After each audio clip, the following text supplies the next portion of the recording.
Hello again, everybody. It's episode 217 of the Patriots Beat on the CLNS Media Network, www.clnsmedia.com. Follow us on Twitter at CLNS Media and Facebook at facebook.com/CLNS Media. And, of course, follow me, Mike Petralia, at Trags, Trags. I'm joined here in episode 217 by a longtime friend, colleague, compatriot, however you want to describe yourself, Mike Giardi. I've known you quite a while around the Patriots beat and other beats like the Bruins and Red Sox and whatnot, but primarily we have gotten to know each other covering the New England Patriots, and certainly it's been a wild ride over the last 10 to 15 years.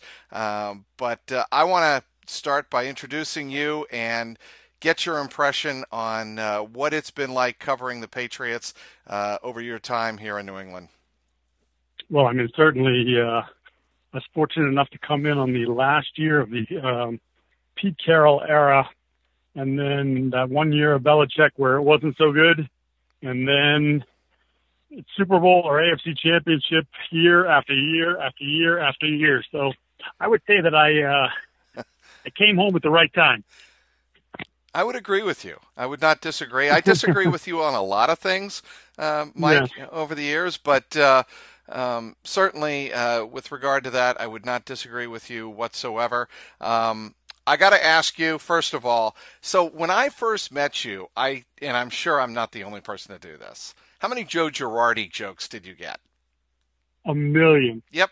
And now I still get the Girardi thing. I also get the Joe Ambrosino, Channel 7. I get that a lot. Apparently all us Italian guys, we look alike, Mike. I don't know. Yeah, we do. But I always caught myself trying to get your last name correct, kind of like people butcher my last name all the time, which is not surprising. No, I mean, that's our curse. Yeah. Blessing and a curse. It sort of is. So, I'm going to get right to it. When did your man crush on Jimmy Garoppolo begin? All right, so look, this is the backstory for all those people that don't pay attention to this. That's why we have this award-winning podcast to give you the backstory. Go ahead. You get to the real nitty-gritty. So before that draft, into that off season, little birdie whispered to me, they're thinking about going quarterback. So I said, quarterback, all right. So we're looking at that draft, and it's Teddy Bridgewater, and it's Johnny Manziel, and you can remember him now, Zach Mettenberger. Yep.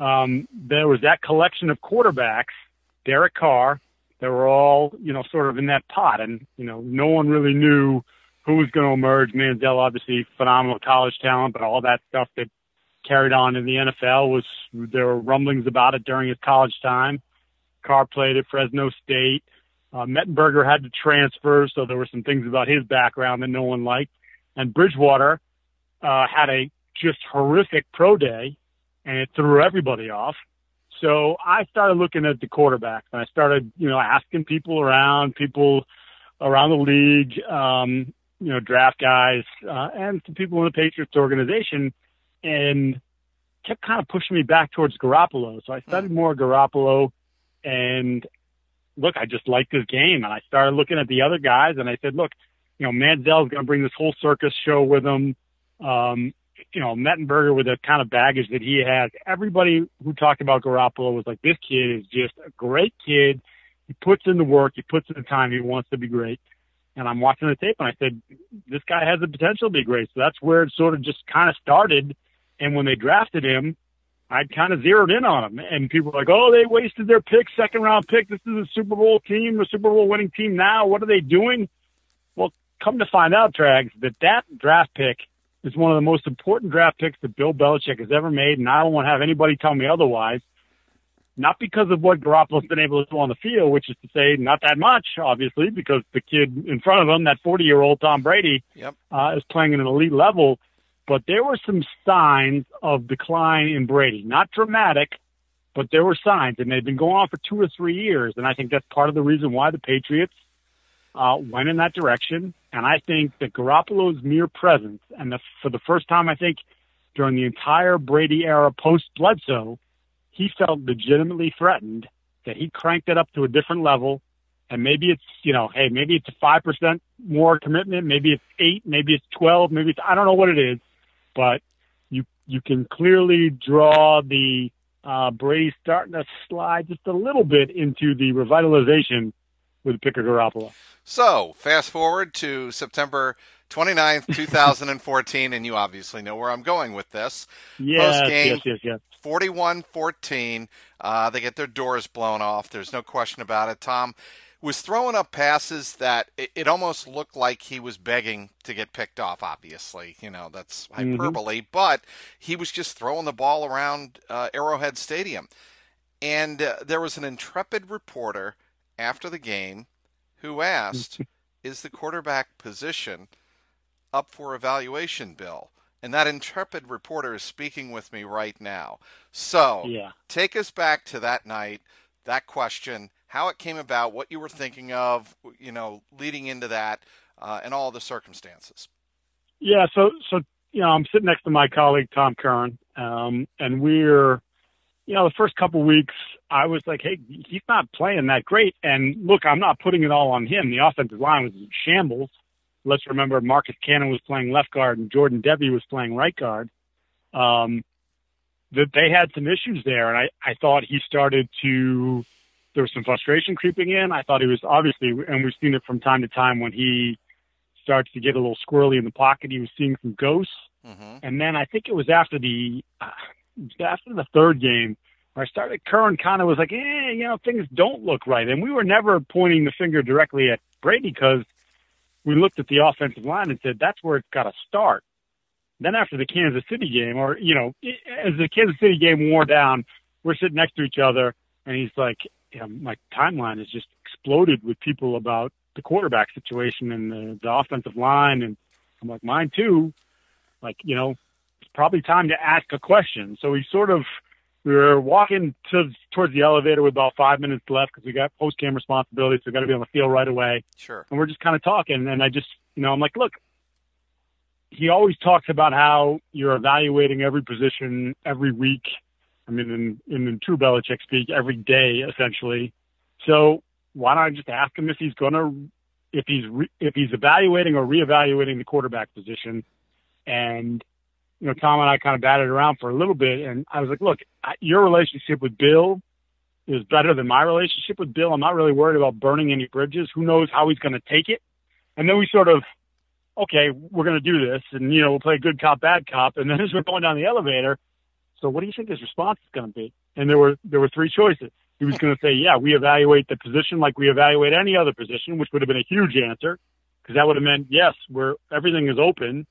Or he's going to berate me like you're an idiot, you don't know what you're looking at. Or you're going to get the standard Belichick stare, scoff, whatever the hell that was, chuckle. I have an expression, Mike. I've told you this before.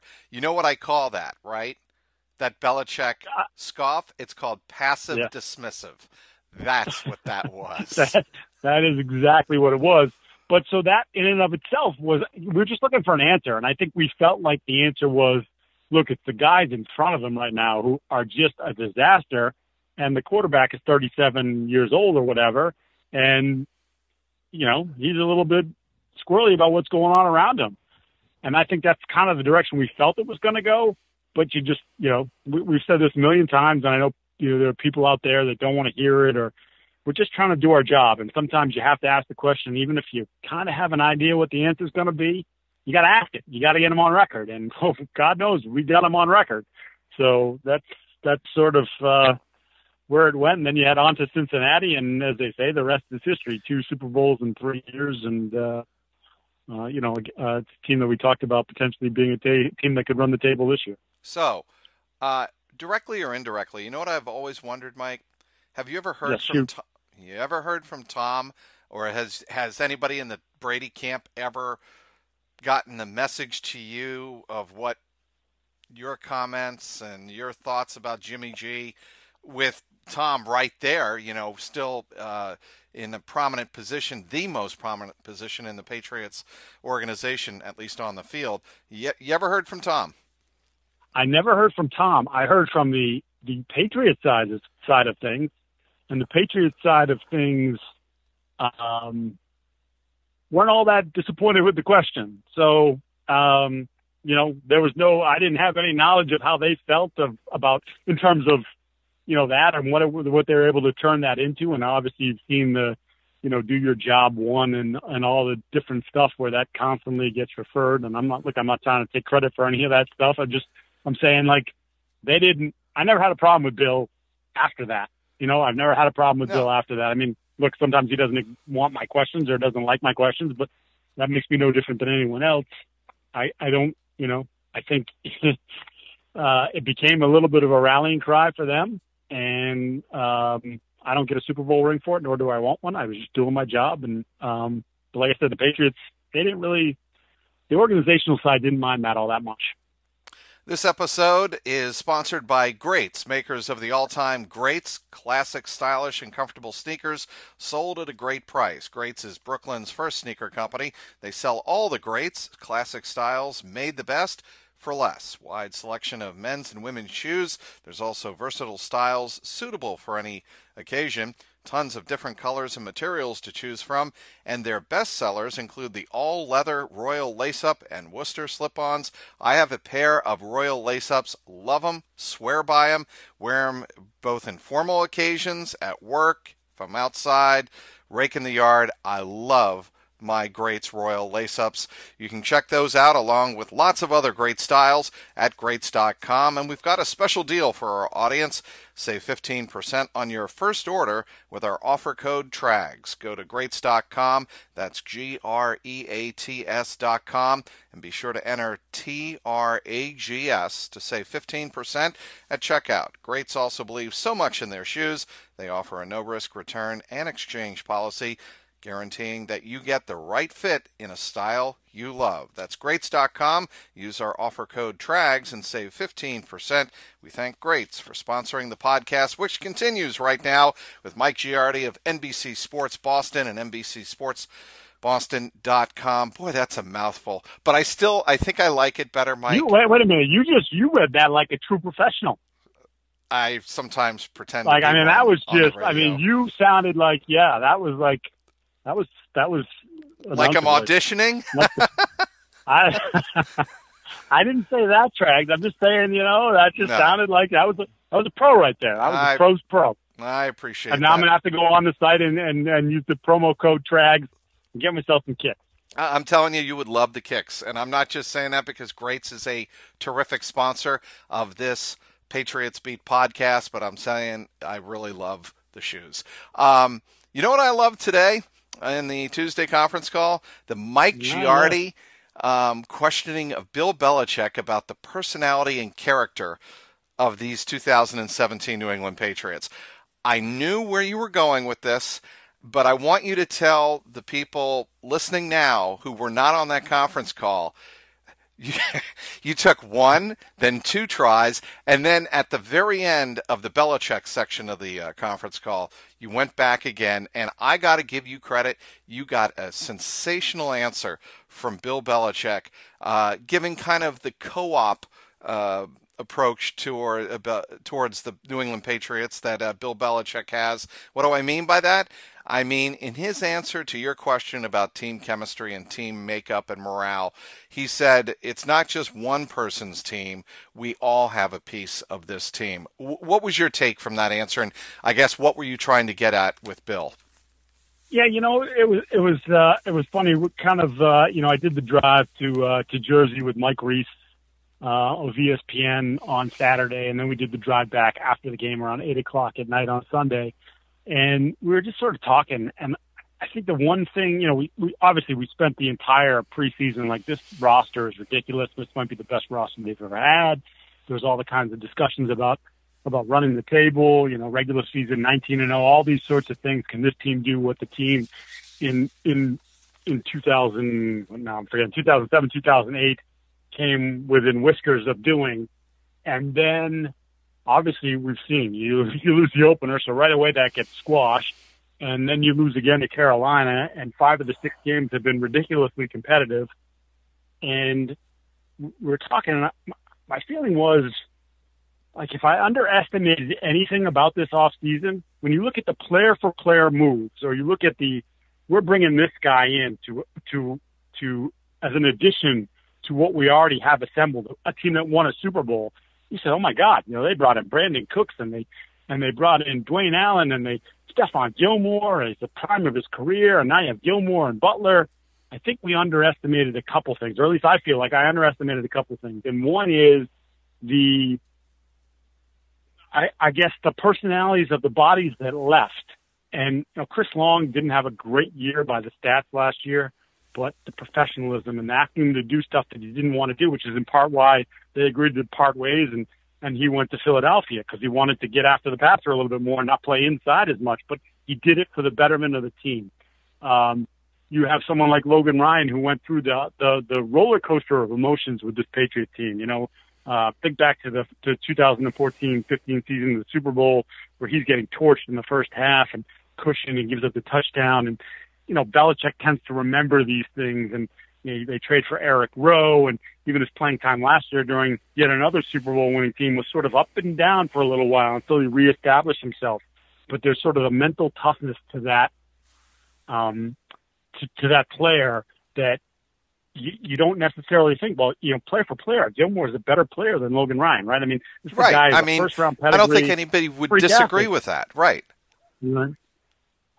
Yeah, I mean, just absolutely insane in that regard. But then you start talking about, well, okay, how did Logan Ryan fit with the collection of players? Well, Rutgers guy, Harmon, McCourty, they loved each other. Butler, who established himself as the number one corner, wasn't worried about Logan Ryan taking his money or being the guy that became the number one corner, and all of a sudden now I'm the number two, and maybe my money's going to go somewhere else, which it turned out it did. None of this stuff happened. Even a guy like LeGarrette Blount, and we talk about the running back position. You could fill anybody in there anytime, what have you. The energy that he brought, not just on the field when he was running people over, which he did quite a bit last year, almost 1,200 yards, 18 touchdowns, but also as you sat in the locker room, Trags, for all those different days, Monday, Wednesday, Thursdays, Fridays, a little personality. And I think replacing those guys player for player, you thought we've upgraded talent here, but you lost some of your personality and some of that DNA and some of the energy that you got on the field and off the field. And I think right now they're struggling to find that. And I think that's in part because they did change the DNA of the team, not dramatically, but in enough spots that Martellus Bennett's another one. So you're trying to find guys like that. I've got a slightly different read on that, Mike, and that is it's not so much the personalities are different, it's the familiarity. I mean, certainly the personality, like you mentioned, Logan Ryan and Daron Harmon and Devin McCourty, all Rutgers guys. I think that story has been well documented. But those two, meaning the safeties, McCourty and Harmon, knew that Logan Ryan knew where to be when a specific defense was going to be called. Obviously, that has not happened with Stephon Gilmore. And that is where, if you ask Bill Belichick, does the chemistry matter or does the performance on the field matter more? Well, he's going to say the performance on the field matters more. And I think that we heard so much about communication in the first quarter of the season. That's where I think the biggest drop-off's been. Well, I mean, look, you can't argue when we see guys running free, and even we thought this past weekend against the Jets, you're saying to yourself, what the hell is happening? Like, you start looking at the roster, and obviously we targeted Gilmore early on because he was really the only guy that changed from the secondary group. Well, he was the only guy that changed from the secondary group last year. So you sort of point that, and then Batamosi gets thrown into the fire late. According to everybody, nobody knew that Gilmore was going to be out until Saturday. That again would add to an element of he's a special teams guy who just happens to be Gilmore's backup, but hadn't gotten. I mean, I don't even remember seeing him play corner in the preseason. I'm sure he did, but I don't remember it. And now all of a sudden he's playing 73 snaps on defense at MetLife Stadium. So there is definitely a part of that. But I do think that every room, Bill talks about the teams having and players having to reestablish their roles. I think the room hasn't felt the same way. And I think, Bill's point today was, well, look, if we're 6-0, if we win our first 6 games, your reaction with the players' mood, all that stuff might be different. Agreed. But some of that comes connected. If the players are feeling better about what's around them, then maybe the energy is different, and maybe you don't go into the tank in the fourth quarter against Kansas City. Maybe you embrace the guy next to you a little bit more when he's struggling instead of, as we got after the Carolina game, a little bit of, we can't make it any more simpler than we're making it according to Duron Harmon. Well, then who the hell are you talking about if you're not talking about Stephon Gilmore, right? I mean, are you talking about Malcolm? Well, he's been here. Are you talking about McCourty? Nah, he's been here. Even Jonathan Jones has been here, at least for a full season, and now working on his second year. So I do think you're right, and I think there's a part of it where that part of the room is different, and I don't know that they've established that yet, and I think that's something that has to be watched as they go forward. How do the guys interact with each other? How do they feel about each other, and where does this go? Well, I don't think it's gotten that much better. Even last week, Mike, if you take a look at 2 plays that stuck out to me. First of all, the first series of the Jets after the controversial overturned touchdown, the Patriots went 3 and out. And on that very next series, Josh McCown throws to a wide open receiver down the right sideline in an incredibly bad example of a blown coverage, which was, a throwback to of course, the Carolina Panthers game. And the second pass was, and this, I didn't see this until social media well after the game. On the final pass that Josh McCown threw, it was 4th and 17. Oh my God. Threw Tavares Cadet. Yep, Tavares Cadet was flying wide open, 10 yards with no Patriot defender around him, and McCown just airmails the throw down the field and falls incomplete. Patriots get the ball, run out the clock. But those 2 instances, to me, if I'm Belichick, I'm like, oh my God, is nobody paying attention to what our defensive assignment should be in the secondary?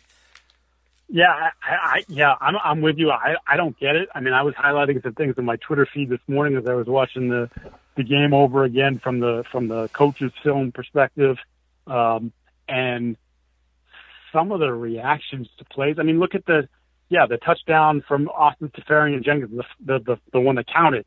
What was Atlanta Roberts doing? He blew off all his keys. He goes flying up the field on the 1-yard line like he's going to make some big stick. McCown does a half-ass play fake. It wasn't even really a play fake. And, oh, crap. Seferian-Jenkins is 7 yards behind me, and, there's nothing you can do about that. The third play of the game, Malcolm Butler Robbie Anderson doesn't even make a move to the post. And clearly Butler thought someone was underneath him, but even his reaction to this half-ass move was excessive. He, turned his back. You're like, well, you would never, who teaches you that? You would never do that. You would do that if you're in chase position, and Deshaun Jackson, as he did the week before, is running by you, and you're in a panic mode. You got to catch this guy.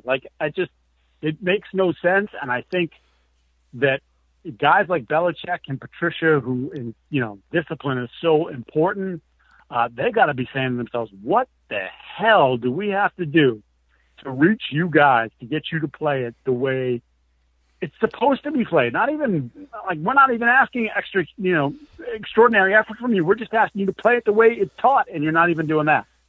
Hey, fantasy football fans, listen up. If you love fantasy football, then you need to try my new favorite app, Draft. It's weekly fantasy football, but not like the other guys. On Draft, you play real live snake drafts with other people, just like in your season-long league. And here's how it works. It's a draft that lasts for just 1 week, and there's no management. Just set it and forget it. Once you're done drafting, that's it. No trades, no waiver wire. Draft even takes care of last-minute injuries for you. Drafts start every couple of minutes, so you can join one right now. And the best part, play for cold, hard cash.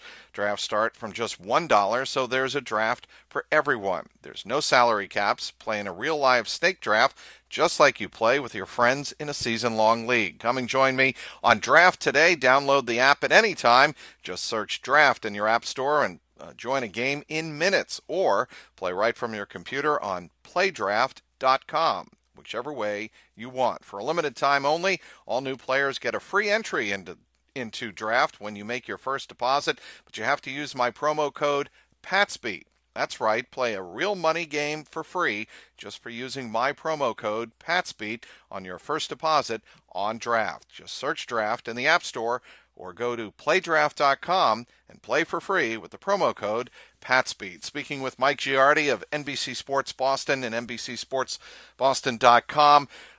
Mike, I'm going to continue with the point you were making before the break, and that was what does this team have to do? Let's fast forward to Sunday night. It's the game everybody's been waiting for, circled on the calendar, all of that stuff, all that garbage. And it comes down to the Patriots, I think, and I wrote this today in my column for CLNS Media, just because the Patriots came back and executed the greatest comeback in Super Bowl history doesn't mean Matt Patricia hasn't forgotten what the Falcons offense did to the Patriots defense before Tevin Coleman got hurt.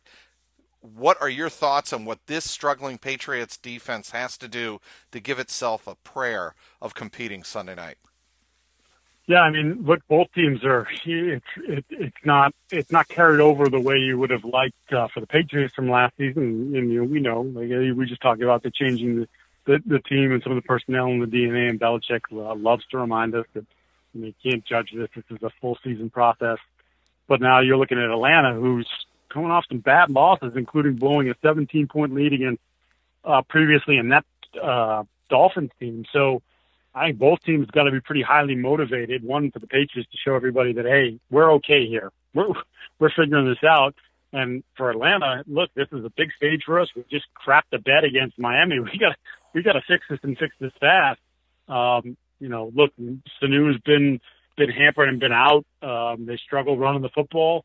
If I'm Sarkisian, who's the new offensive coordinator, the former Alabama OC, and back on the West Coast days at USC and I believe Washington State, I'm throwing the ball on every damn play. Until you show me that you can stop me, Matt Ryan, from throwing to Julio Jones and Austin Hooper, and if Sanu's playing, whoever's out there, right.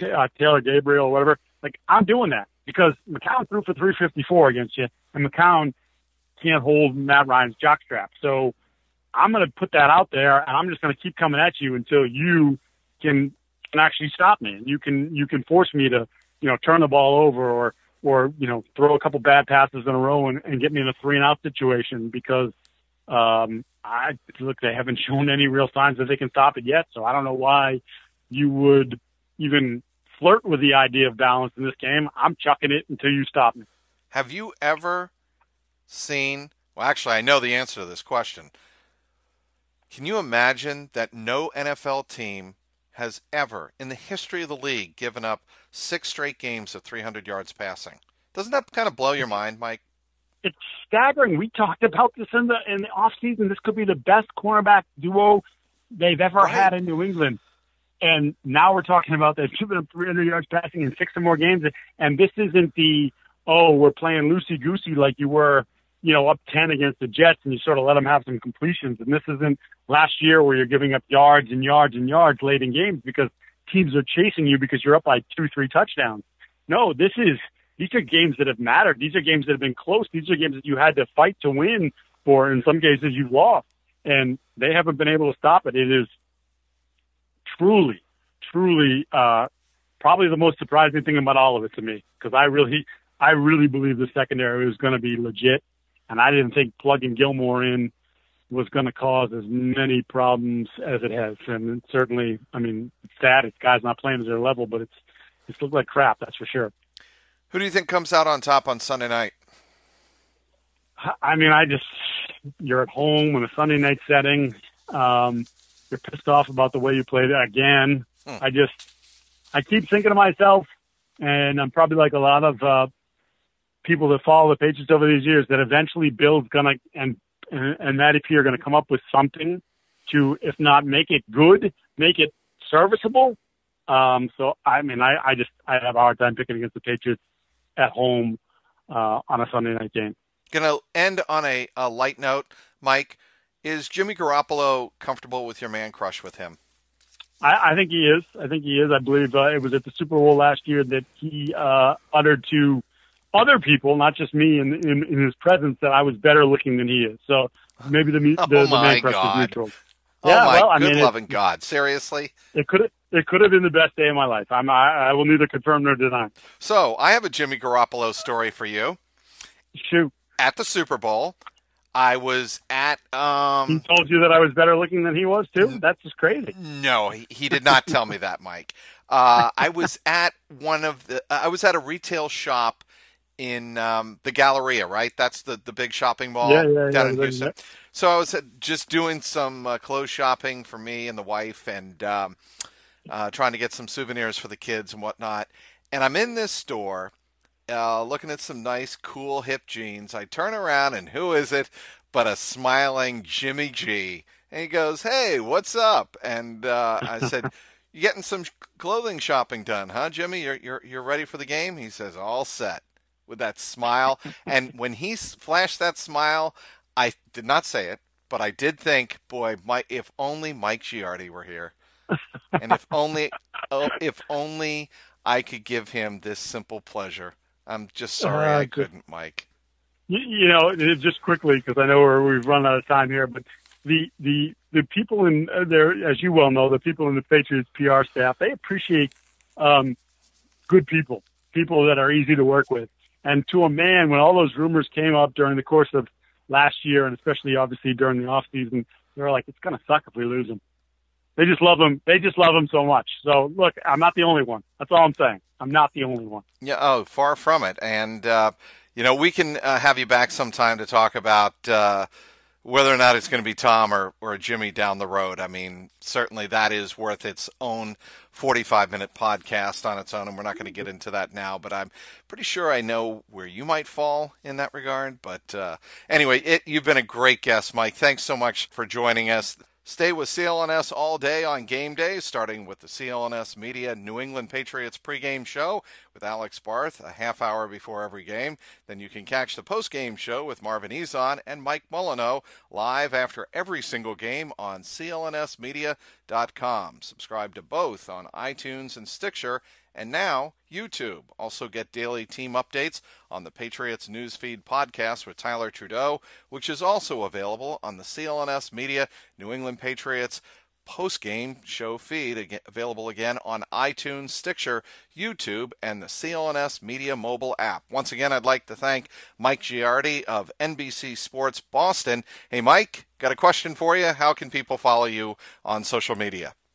It is very simple. On Twitter, it's at Mike Giardi. That's Giardi. You can also find me on Facebook. My work page is just the same thing with the / Mike Giardi.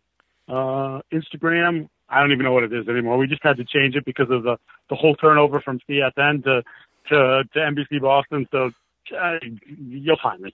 I'll be there. Yeah, somewhere. You can always do a search for NBC Sports Boston, and I'm certainly sure you could find Mike Giardi. You can also give us a follow at Patriots_beat and at CLNS Media. You can also give my own personal account a follow, of course, at Trags, Trags. Today's sponsors were Greats.com and Draft.com. For Patriots content manager Mike Alongi, CLNS Media executive producer Larry H. Russell, the founder of the network Nick Gelso, thanks to everyone who tuned in. This is Mike Petralia, and this is the Patriots Beat podcast, powered by CLNS Media. What's going on, Pass Nation? This is Marvin Zahn of the CLNS Media Network, and I'm here to tell you right now to check out the CLNS Media New England Patriots postgame show hosted by myself and my co-host, Mr. Mike Nice. And live on CLNS Radio immediately after every single Pats game.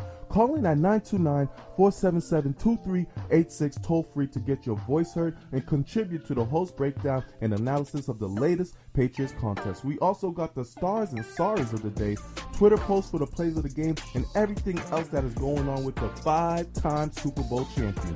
Subscribe to CLNS Media New England Patriots postgame show on iTunes and Stitcher, and the best way, download the free CLNS Media Network mobile app for on-demand listening anytime, any place, anywhere.